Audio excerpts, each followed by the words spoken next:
Good afternoon and welcome to Boyles of Killorglin for another Kerry Garden Show. I'm Alan Finn and I'm joined by a man who is probably a lot more used to this nice hot weather we've been having than anyone else. Miguel, good afternoon, you're welcome Hello, to the show. how are you? Have you enjoyed our Spanish weather? No. What? No. You haven't? I've been living here for 9 years now. I'm not used to this. So you're as bad as us with it now as well, too, right? Yeah, I'm overheating. Look, we won't complain about it. It's been absolutely fabulous. Exactly. It's been great to have the nice bit of sun and stuff like that. But on today's show, we're going to talk about a number of issues, but we're going to start with what people might be kind of worried about in their garden at the moment, because with this heat comes its own little problems and issues. So what sort of things should people be kind of looking out for in the garden now after this 2-week-long warm spell we've had? So, well, you are going to see some effects if you haven't been watering well. See, this tomato that I have here is wilting. It was in the polytunnel. I should have transplanted earlier. Okay. But I didn't have time anyway. Right. And see, it's wilting. It's already being watered. It's coming back. But that will provoke, or could provoke, that these flowers are not viable. Okay. They could be just dropping some flowers. So it's not. Was that the fact that they were in the polytunnel you're saying, and it wasn't moved? Is It's it so very hot in the polytunnel with peaks of more than 45 degrees in sun. Yeah. It's no good for the tomatoes. It's Okay. not good for the plant. They, even if they are properly watered, they are just kind of they don't look well. They are just well. They don't like that heat. So you would have you can transplanted them better- outside, is that what you It should will have be done? better. Yeah. Taking them outside if you have them in pots right now. They will be happier. And you can even leave them outside. They don't go very bad here in outside. But definitely have a look. Water every morning, water every evening in the polytunnel. Okay. And maybe you're going to need to water in the during the midday as well. So Okay. be careful how you water. Yeah. Water wisely. Don't water the foliage, obviously. But it's not only watering, don't soak them too much. It's Okay. better a little bit of water twice or coming in waves than a very big soaking. Yeah. So here we have a lavender. See this ugly lavender? I was kind of wondering, as I go, Miguel, have you not picked a bad lavender? But you're actually doing this to show exactly what can happen. So we're talking about the wilting leaves is when it is When lacking it's in dry, water. It's exactly, dry. like this still be as well. The flowers are wilting. They could be they're all- losing some flowers. they're drooping, That's yeah. watered already. Okay. So it should be coming back. If you leave it longer, those flowers will be probably missing. So they go like in limp mode, like the cars when a cylinder fails or something, they don't leave you go over 60 or 80 or whatever. Yeah, okay. They do the same. Yeah. They just go in surviving mode. These fellas open. They open when they are, the branches just go, they need the tension to keep To keep be going straight up. Okay, okay. But see, this is the opposite. The lavender was overwatered. Overwatered, right. And it's See, actually gone check, all dry. Check the weight of this. Okay, yeah. And check the weight of this fella. Oh my God, yeah. That's very So light. they will prefer, you need to know the plants, all right? And Okay. if lavender, you have lavender in pots, it's better, a little bit drier than very clogged, Yeah. very soggy. And it's strange that they've actually looked like they've completely dried Dry, out. exactly. So that's is the same, strange and you're one. probably gonna water it more. Yeah, right? So be that's careful. exactly the first thing I would think about is, oh no, I need to put more water on that lavender because it's gotten too dry. But it's actually the way It's it actually reacts. the opposite. The opposite, They, okay. They just die. The roots just they cannot survive without oxygen, and the water Just kind of take the suffocates them a oxygen. small Exactly. bit. Okay. So you have to be careful. See this beautiful geranium? Yes. They will be surviving if you don't water it, but it will be dropping all the flowers. Okay. And again, Most this is just a probably all survival leaves, technique. exactly. Survival technique that all the plants use. So it's plenty of energy for producing these flowers. Mm-hmm. When they cannot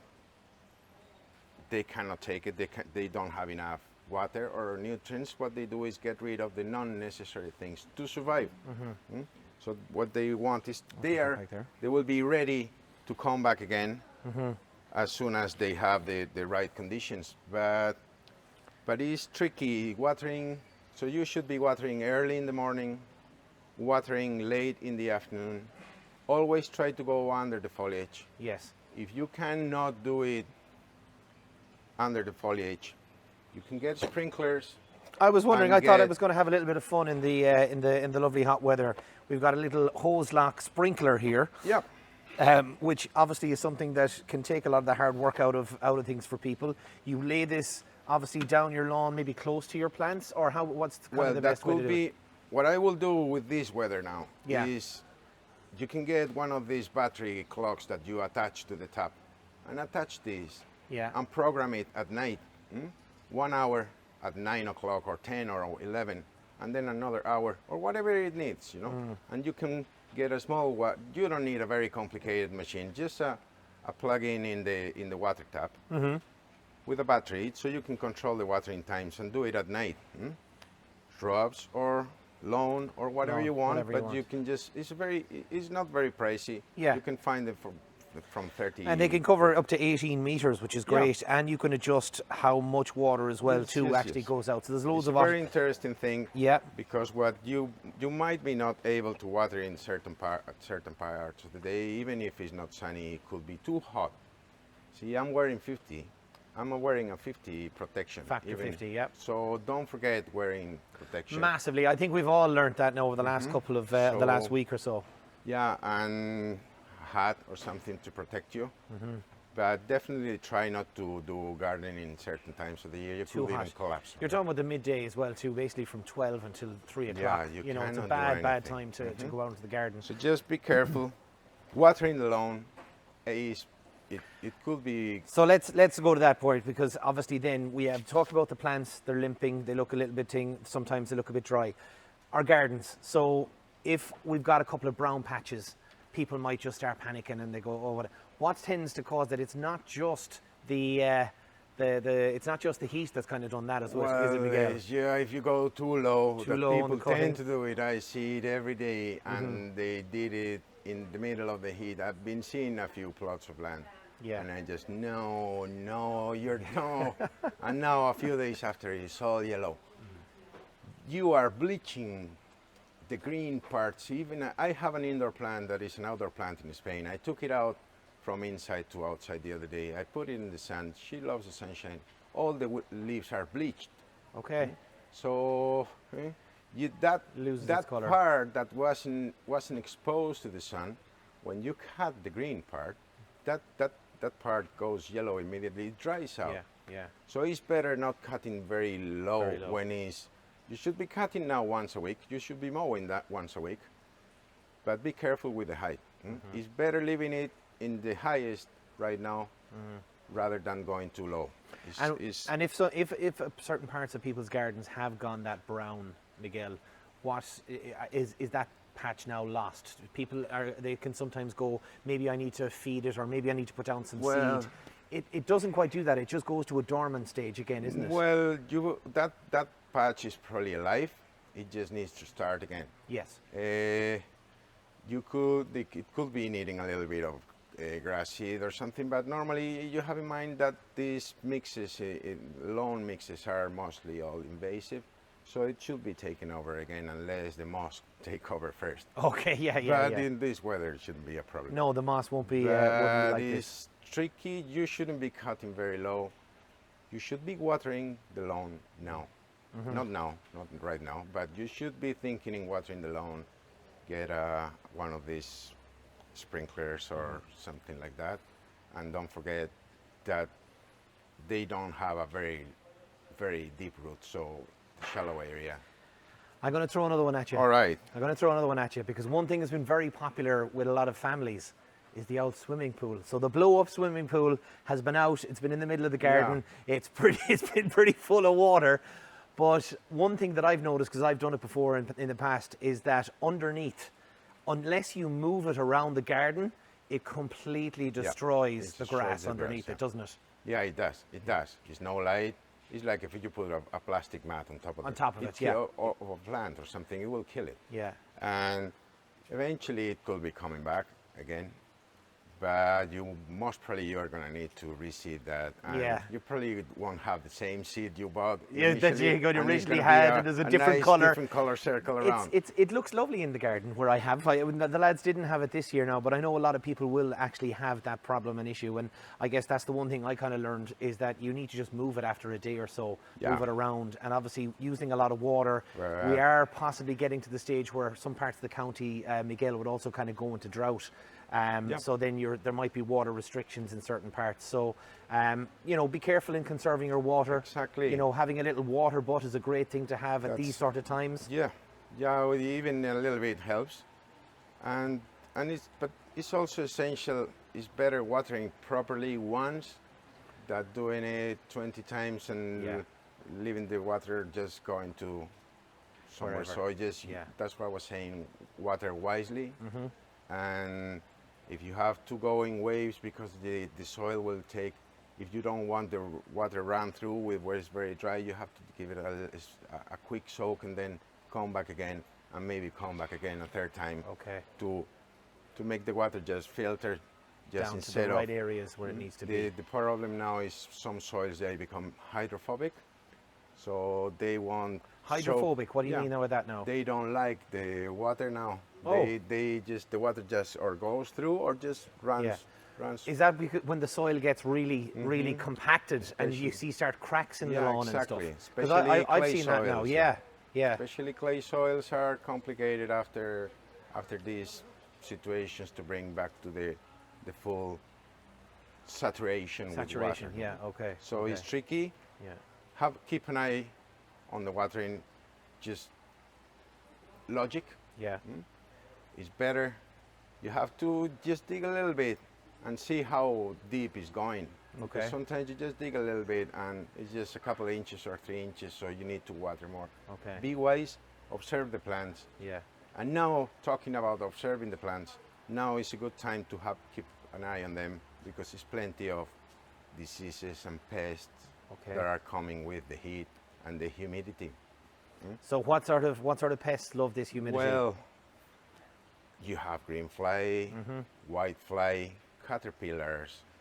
You have every kind of caterpillars. I spotted a few the other day in the apple trees, and they were just all nesting inside and having a nice little feed on some of the lovely leaves. And they were like 200, and I was like, all right. What?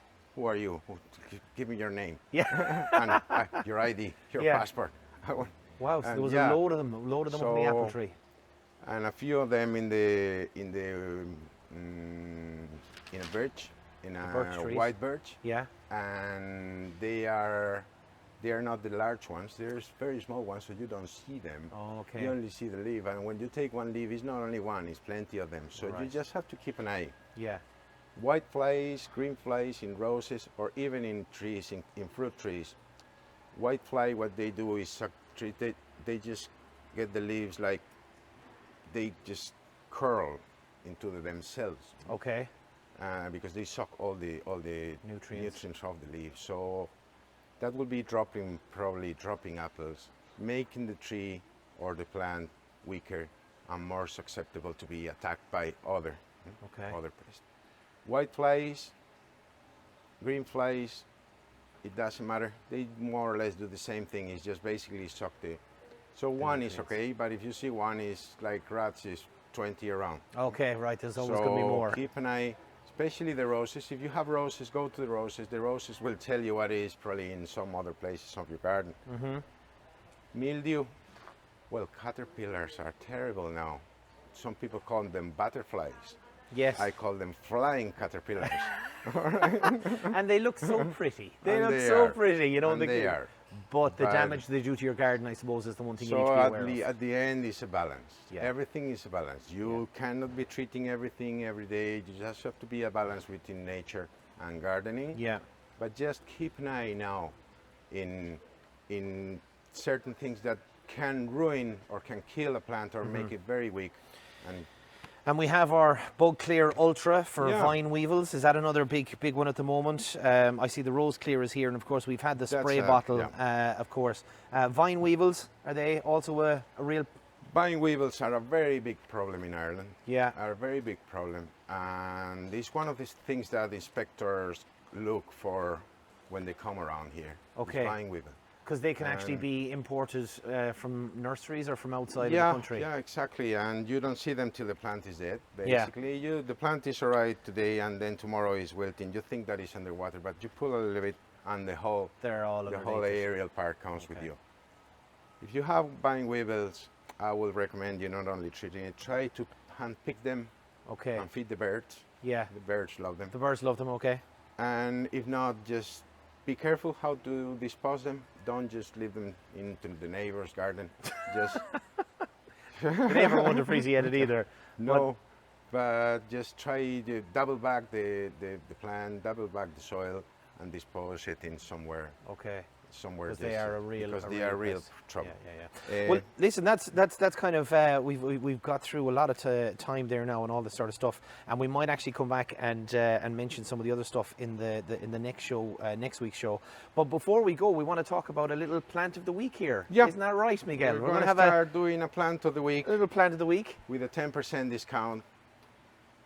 And we have picked this time the campanula, the wallflowers that you see now in all the walls with this lovely shiny blue color.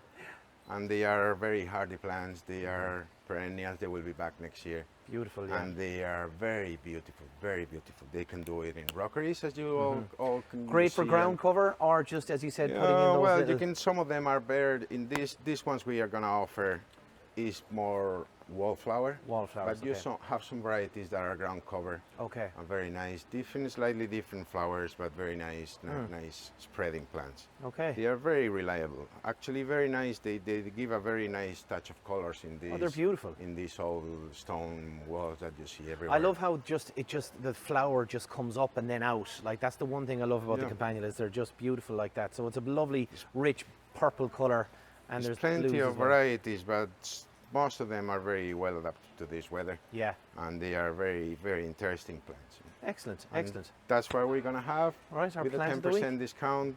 Excellent, for a here week. in Boyles of Killorglin. That's it. Excellent. Well, listen, as I said, we've gotten through so much there, and I think a lot of people will be very appreciative of the lawn and, of course, the wilting flowers and what to look out for after this 2-week hot spell. Where, as I said, Miguel, this is not the usual, as you well know.